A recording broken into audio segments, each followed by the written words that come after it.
Bienvenue sur ce débat de la mi-journée. Aujourd'hui, nous parlons de la Ve République, entrée en vigueur depuis l'adoption de la Constitution du 19 décembre 2024. Et nous allons nous intéresser justement sur les enjeux et les défis pour la prochaine administration qui siégera au Palais Rénovation. Pour en débattre, je reçois sur ce plateau le docteur Frédéric Mba-Missang. Vous êtes spécialiste des questions de défense et de sécurité. Bonjour, docteur. Bonjour. Avec vous, le docteur Stevens Nzemezui. Vous êtes juriste et enseignant-chercheur. Bonjour à vous. Bonjour. Est-ce qu'on pourrait rapidement, avec vous, certainement, docteur Mba-Missang, revenir sur les contours de la Ve République pour les Gabonais qui nous regardent, qui n'ont jamais vraiment eu la pensée de savoir où on est situé actuellement d'un point de vue, on va dire, historique et politique. Est-ce qu'on peut resituer justement les contours de la Ve République ici au Gabon?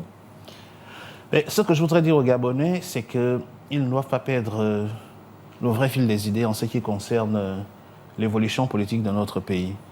Ce qui nous intéresse, ce n'est pas tant de dire que nous sommes dans la Ve République, dans la 6e ou dans la 7e République. Ce n'est pas ça le plus important. Le plus important aujourd'hui, c'est de se dire qu'est-ce que nous pouvons faire, qu'est-ce que je peux faire pour la nouvelle République qui s'ouvre à nous.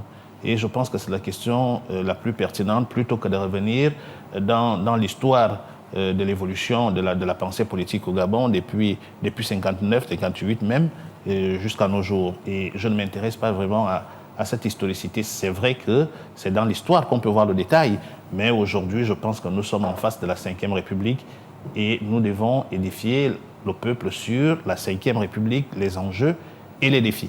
D'accord. Docteur Nzemezui, même si le docteur Mba-Missang ne veut pas s'y aventurer, je vais insister néanmoins. On a un devoir de pédagogie envers les téléspectateurs. Il a apparu des années 59, 58. On comprend que ça vient de très loin. On part de très loin pour arriver aujourd'hui en 2025. On a de la maturité, plus de 70 ans après la première rédaction. On est là aujourd'hui. Quel est votre avis justement sur cette évolution dans le temps? Donc, je dirais qu'au-delà du débat doctrinal et même constitutionnel qui règne... On va laisser à ceux qui veulent débattre dessus, bien sûr. Ouais, tout à fait.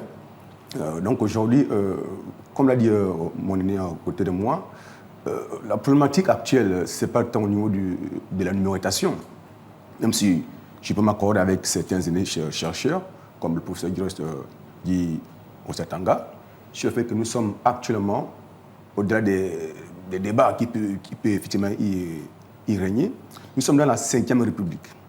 Maintenant, est-ce que le fait de le dire, c'est le plus important? Je ne le pense pas.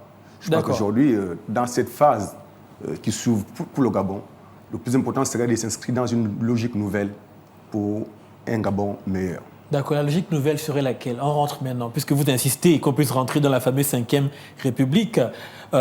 C'est quoi les défis justement qu'il y a à l'intérieur selon vous, docteur Nzemezui?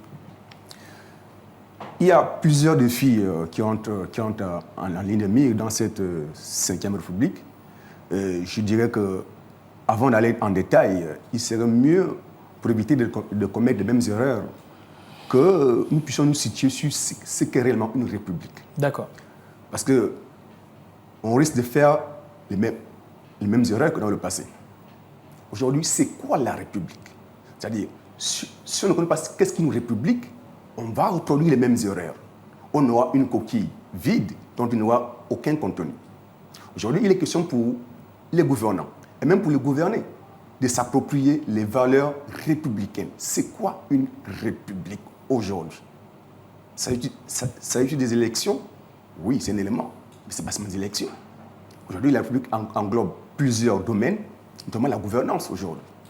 Donc, si on essaie un peu de remonter le temps pour définir c'est quoi une république, évidemment, on aura recours à la pensée romaine qui, je cite, dit « république » vient de « res publica », qui signifie la chose publique ou la gestion publique. D'accord.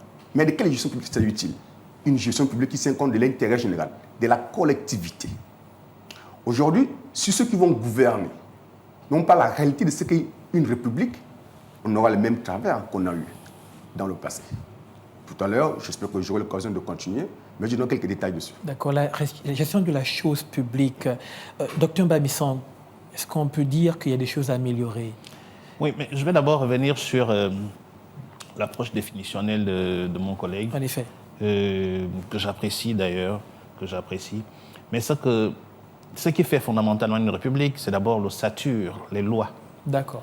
À la différence de la nation, qui s'est définie comme étant l'ensemble des communautés, n'est-ce pas, attachées à un même passé, avec des mêmes valeurs, vous voyez, des mêmes souvenirs. Qui dit souvenir dit des sensations, qui dit valeur, dit des choses qu'on partage. La République, elle, se fonde fondamentalement sur les lois. Celui qui ne respecte pas ces lois, même si nous avons un même passé commun, même si nous avons l'histoire que nous partageons, n'est-ce pas, n'est pas de la même République que moi. Et là, on touche à la Constitution. Et là, on touche à la Constitution. Voilà pourquoi la nouvelle Constitution acte l'entrée dans la cinquième République. Et qui dit Constitution, dit tout le dispositif juridique qui accompagne le fonctionnement de l'État. Vous voyez, c'est le sens donné à la réforme des institutions. Comprenez? Donc, aujourd'hui, lorsqu'on dit qu'on rentre dans une nouvelle République, ça voudrait dire que la nouvelle Constitution constitue un nouveau contrat social défini par les Gabonais eux-mêmes. Et la démarche inclusive utilisée par le président de la transition me paraît tout à fait salutaire.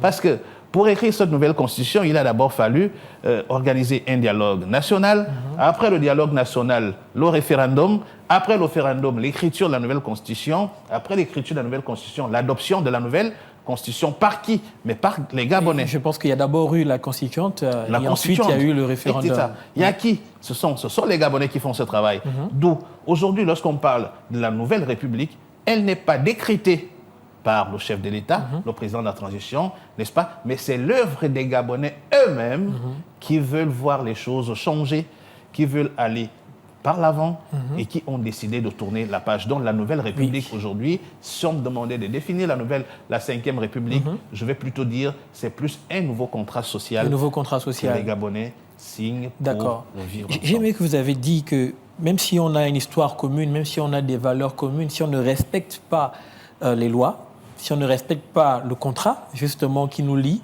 on peut justement être mis à l'écart. Effectivement. Je pense que la partie justice, la partie patriotisme, la partie justement respect des institutions a été mis beaucoup en avant durant toute la période de la transition. Quels sont les enjeux de ce côté? On parle d'une justice équitable, d'une justice impartiale, on parle d'un corps de droit qui devrait être plus fort, alors qu'on sait que plusieurs ont justement décrié l'indépendance de la justice par rapport à ce qui s'est passé durant la transition. Quel est votre avis, votre lecture là-dessus? Très bien. Je vais dire que ce qui fait le bonheur d'une république, c'est que ce ne sont pas les individus qui sont au-dessus de la loi.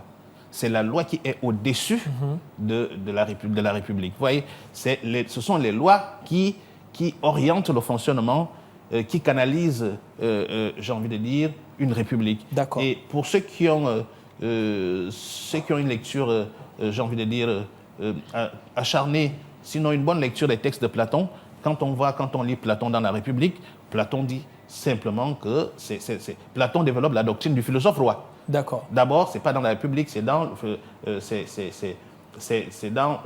la République que Platon, je vais me reprendre, c'est dans la République que Platon développe la thèse de la loi. D'accord. Dans les lois, Platon nous dit c'est la loi qui doit être au-dessus et non pas les hommes. Et lorsqu'on revient à Rousseau, par exemple, Rousseau nous dit qu'est-ce que la liberté dans un État, dans une République?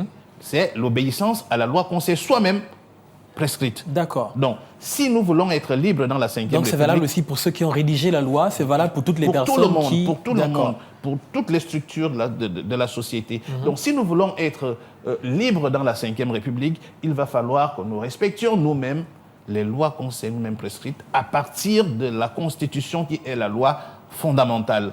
D'accord. Donc, ce que j'ai envie de dire, c'est que la réussite de la cinquième République ne doit pas seulement au président de la République, au futur président de la République, ou au gouvernement, mais également aux citoyens qui sont appelés à respecter les nouvelles lois qui vont canaliser le vivre ensemble. D'accord. Donc cette responsabilité est partagée. Et personne n'est au-dessus Nul des n'est lois. au-dessus de la loi. Docteur Nzemezui, lorsqu'on parle de justement ce dont le docteur Bamisson vient d'aborder, on voit qu'il y a plusieurs éléments qui vont déterminer, bien sûr, que les citoyens vont aller dans le sens.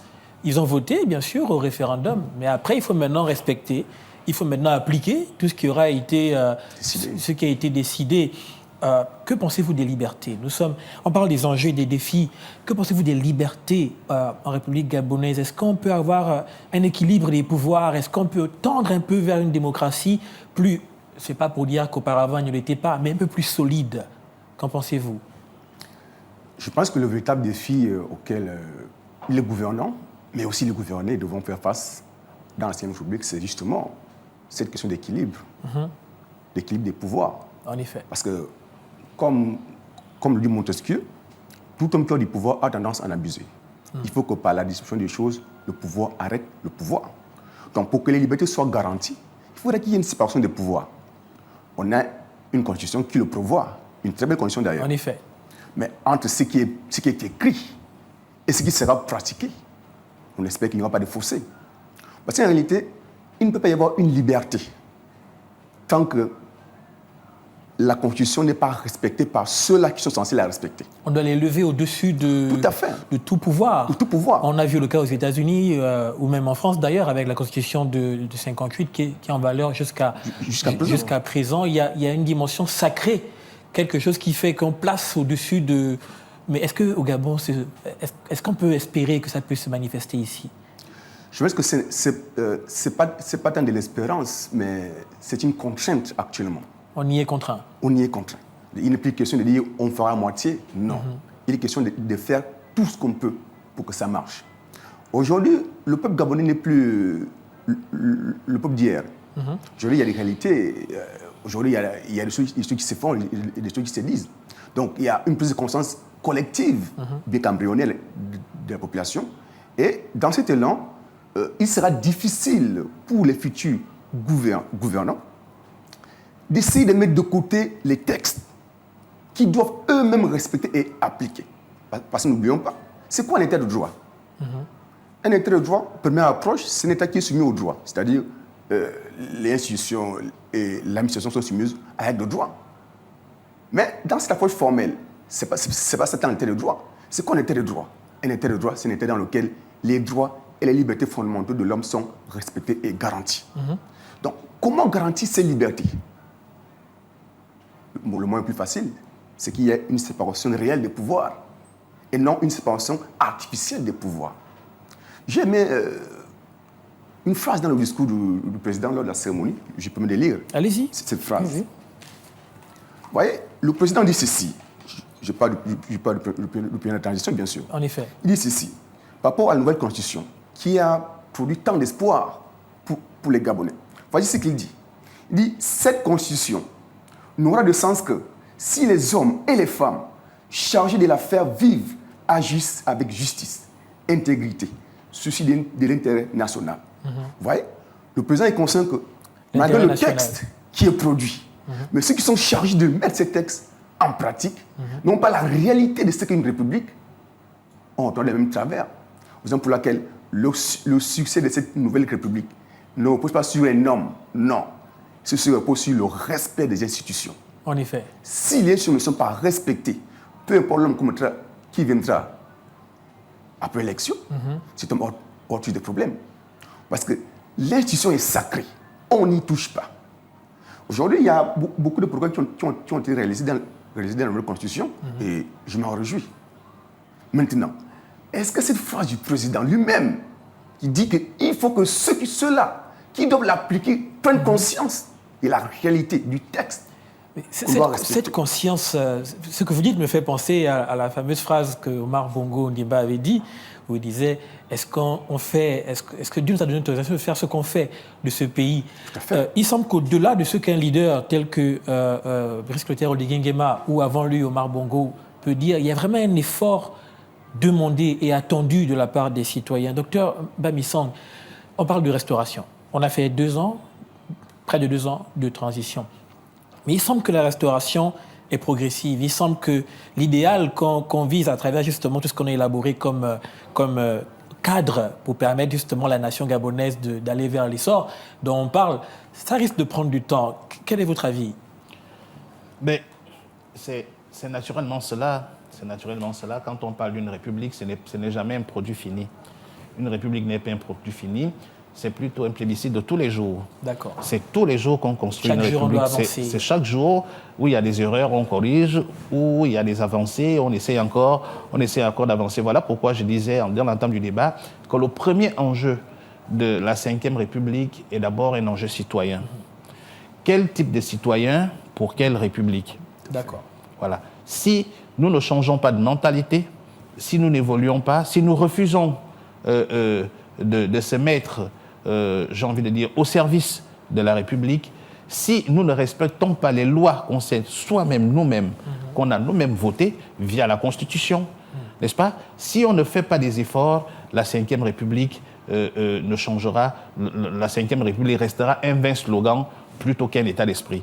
Voilà pourquoi je demande aux citoyens gabonais d'accompagner la Ve République avec tous les efforts, mais surtout de ne pas venir avec des armes à la main, mais surtout de s'armer de nouvelles idées. Les Gabonais, c'est des gens pacifiques. Je pense qu'il n'y aura pas d'armes qui va parler. Quand je dis d'armes, parce qu'on ne connaît pas ce qui se décide dans l'obscurité, dans l'ombre. Vous voyez, on voit ce qui se passe, mais aujourd'hui, ce que nous tous nous voulons, ce que nous souhaitons, c'est que les Gabonais changent de mentalité et puissent soutenir cette Ve République par les actes. Je vais continuer avec vous, docteur Mbamison. Tout à l'heure, le docteur Zemezui disait qu'il y a des droits. Il y a des libertés. On doit garantir la liberté et les droits de tout un chacun. J'ai pensé bien sûr à la Déclaration universelle des droits de l'homme.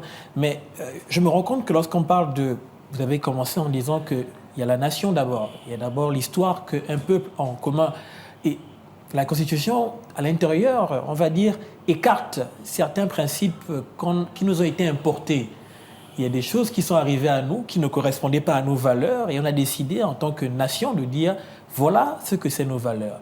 Est-ce que cette Constitution et donc la République dans laquelle nous allons ne nous mettra pas en porte-à-faux, ne nous mettra pas en opposition avec certaines entités, on va dire, internationales? Parce qu'il y a toujours une dimension diplomatique lorsqu'on parle de République. Qu'est-ce que vous en pensez?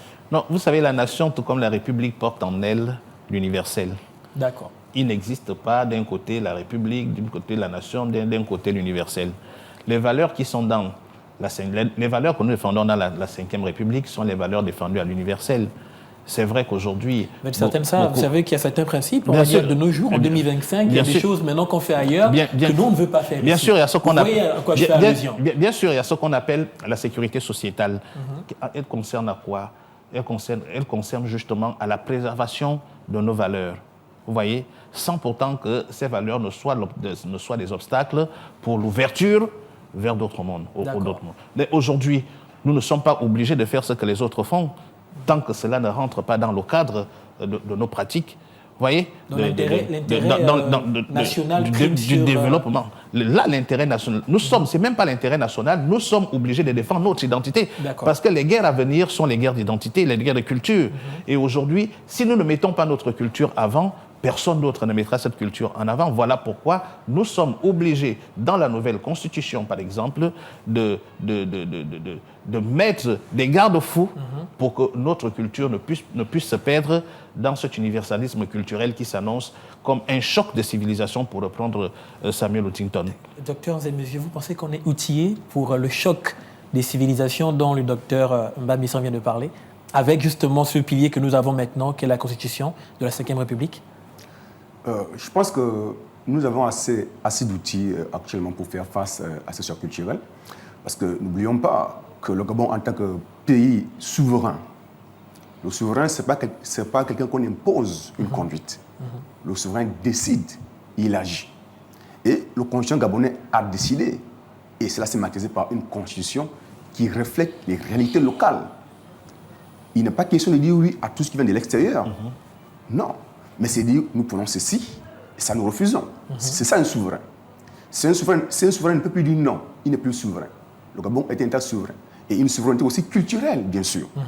Donc le Gabon, c'est cette république-là cet ensemble de valeurs qui aujourd'hui se retrouvent dans le texte fondamental de la République. Et pour aller plus loin, il y a aussi des contrats peut-être que certains Gabonais diraient que est-ce qu'on a la possibilité de pouvoir, avec peut-être des autorités d'antan qui avaient une influence, on va dire, justement sur les autorités qui nous ont précédés, est-ce que nous aurons les armes pour pouvoir dire ça? On n'est pas d'accord en tant que nation souveraine sur notre sol, sur notre sous-sol, sur notre culture, comme vous disiez. Est-ce que vous pensez qu'on devrait aller vers cet idéal, c'est-à-dire de pouvoir affirmer vraiment ce qui nous intéresse, nous, même si ça peut fâcher certaines personnes au niveau international? On est toujours sur le principe des enjeux et des défis, justement, dans la République 5e dans laquelle nous sommes. Qu'en pensez-vous?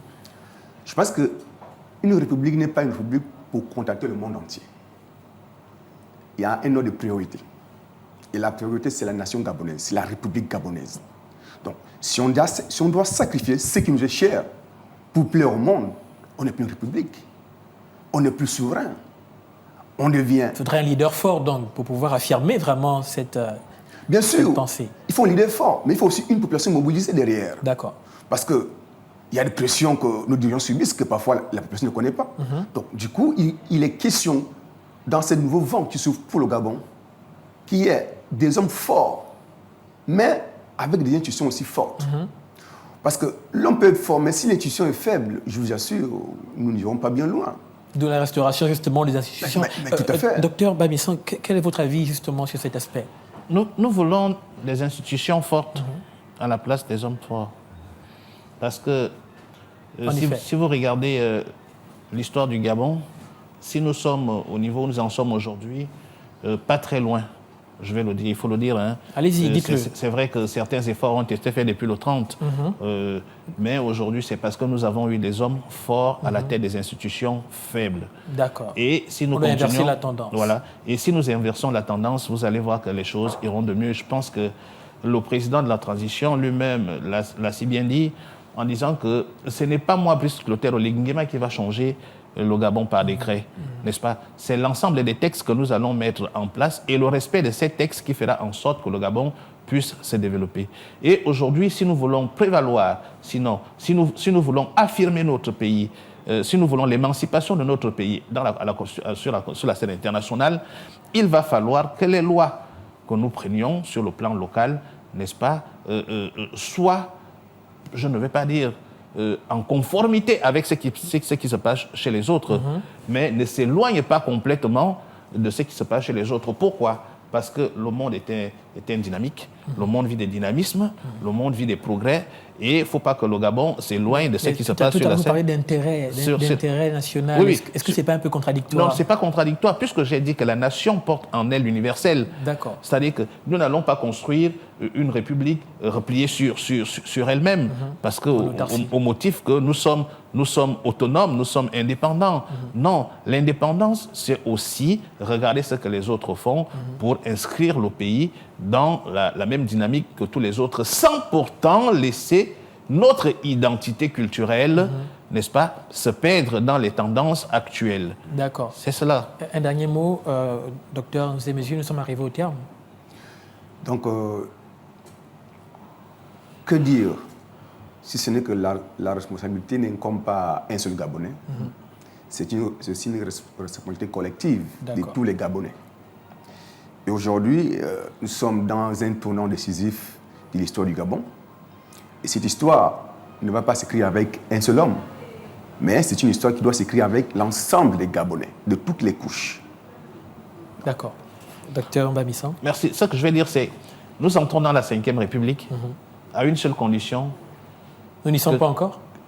Non, pas encore, parce que le président n'a pas encore prêté le nouveau président va prêter serment. Que l'on comprenne bien. Donc, c'est à partir du moment où le président a prêté serment que nous entrons dans la 5e République. D'accord. Et aujourd'hui, je demande à tous les Gabonais que la 5e République n'est pas un slogan, mais c'est un état d'esprit. Un état d'esprit dans ce sens que nous devons scrupuleusement respecter les lois qui font cette 5e République. Ces lois-là nous éloignent de l'injustice, de l'arbitraire. Ces lois nous éloignent également des phénomènes que nous avons connus dans le passé et soyons prêts à sacrifier, j'ai envie de dire, nos mauvais comportements pour rentrer de manière royale dans la 5e République. D'accord, merci à vous. Merci d'avoir été avec moi sur ce plateau. Je rappelle que vous êtes le docteur Frédéric Mbamissane. C'est cela. Vous êtes spécialiste des questions de défense et de sécurité. Et avec vous, le docteur Stevens Mezui. Vous êtes juriste et enseignant-chercheur. Merci encore à vous. Merci à vous. Merci également à vous d'avoir regardé ce débat. Rendez-vous, même lieu, même endroit, à la même heure certainement. À très bientôt.